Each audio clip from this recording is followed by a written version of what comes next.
Hello, folks. I am back with another firearms review. And first of all, I want to apologize in advance for the shaky camera. I'm not in the usual spot that I'm normally at because I needed a little more room to maneuver this.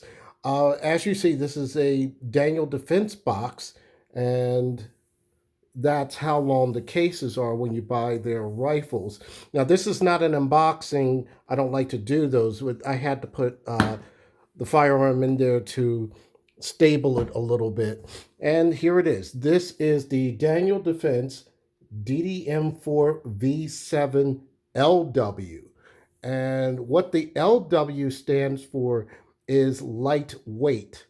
Uh, on other firearms, I'm not able to hold certain rifles because I have a problem with my hand. So I needed something to have that lightweight frame, and this is the reason why I've been using pistol caliber carbines, or as you know, the my other Daniel Defense, which is the pistol version, and so I can maneuver it properly. But because it is the lightweight version, I'm able to securely and use this without any pain while holding this firearm up.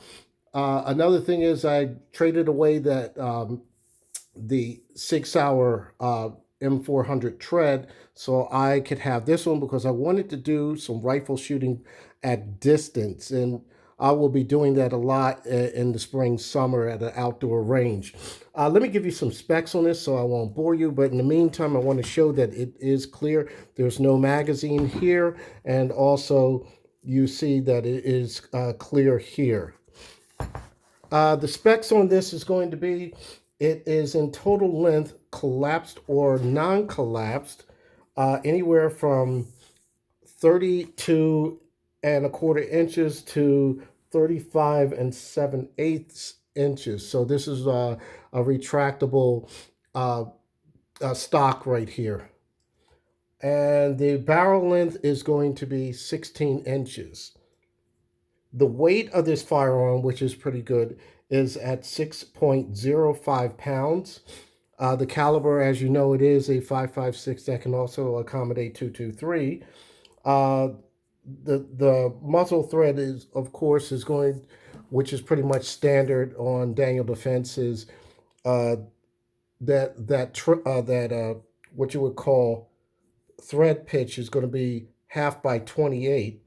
It comes with a 32 round magazine, only one that's not in there at this time. It has an M-lock rail that is 15 inches, as well as it's also free floating as well.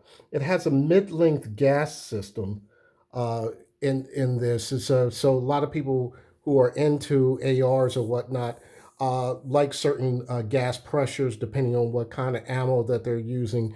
And inside this gas system, it is pinned and has a pinned and staked gas key. So that's what you see in this area here, a pinned and staked gas key. For further information on that, I would suggest you go to somebody like Mr. Guns and Gear. He can explain that a little further about the gas key. I can tell you some things, but not everything. It does have a M4h Buffer for the tube here, H buffer that is. The bolt carrier group profile, which is inside here, is going to be a M16 profile.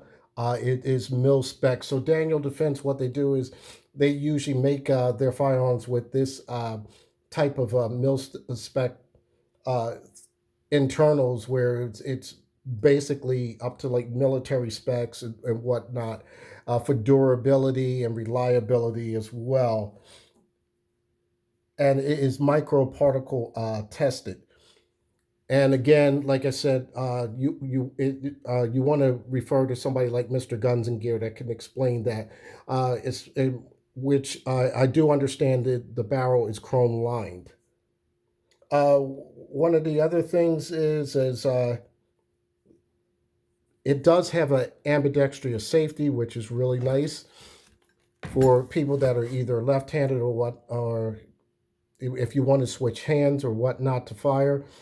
This is a bigger bolt release. In some usually mil-spec AR-15s, they have like the small traditional ping pong paddle, but this is a nice bolt release. So when I get ready to release the bolt, this is really good. It's not hard to get to, and you can be able to release that bolt with no issues. Other factors about this, I installed Magpul MBus Pro sights. So when you get the firearm, you don't get any sights on there. So these are the metal Magpul MBus Pro sights on the front and rear. The charging handle is one of Daniel Defense's new charging handles that they've come out with. So you're able to grip on both sides, unlike traditional ARs. Another thing that, as you see, it is T-marked on the rail, so the rail runs the full length of the N-lock cover on top. Of course, you have your for if you want to make sling attachments here and also in the back here. And you have a spot here if you want to run it that way. You also see on the top here, you probably saw me do a review on this. This is the Romeo 4S. This is, as you see here, you can use this, like it's solar powered and so forth. So you'll have to go to my other video to really get into that. I had this on my IWI Tavor X95, and I decided to put it on this one because I'm trying out different optics. I do have another optic, it's a Vortex Strike Eagle, so I'm going to be testing that with different range lengths and so forth, because I really wanted to start doing some distance with this particular firearm. Let me just try to flip it around. And this is the other profile. I know you were watching that one side for the longest time. And again, there's the ambidextrous safety here. Your shell deflector over here. A lot of people make comments about this dust cover here. The dust cover is made out of a polymer or type of plastic. I believe the reason why Daniel Defense did that is to cut on weight. I don't know by how much, but it seems to be working fine altogether. So it depends on who is a purist and who wants a metal one versus the polymer one. Daniel Defense is known for their type of grips that they have. Some people either like this grip texture, and some people will go and change this out to a different grip like Magpul or something like that. But I like Daniel Defense's furniture. Of course, their signature DD for Daniel Defense on the bottom of the grip right here. And of course, I showed you this buttstock. It's I believe a 6-position stock right here. And it does come with two different buttons at the end of the stock. There's a thicker one. This is the standard one that comes with it, and it works just perfectly fine. All in all, shooting impressions with this. This firearm is really, really good to fire and shoot with, because like I said, I have a problem with the support hand, and using this grip here, which is also Daniel Defense's part of their furniture, I was able to hold this up for extended periods of time without feeling fatigued or anything of that nature. So this was basically a joy to shoot. The only problem I had was I ran out of ammo. I put roughly about 800 to 900 rounds in this so far. I'm going to show you some targets and let you see what was going on with this. I'm still trying to feel this out, so just bear with what you see on the targets.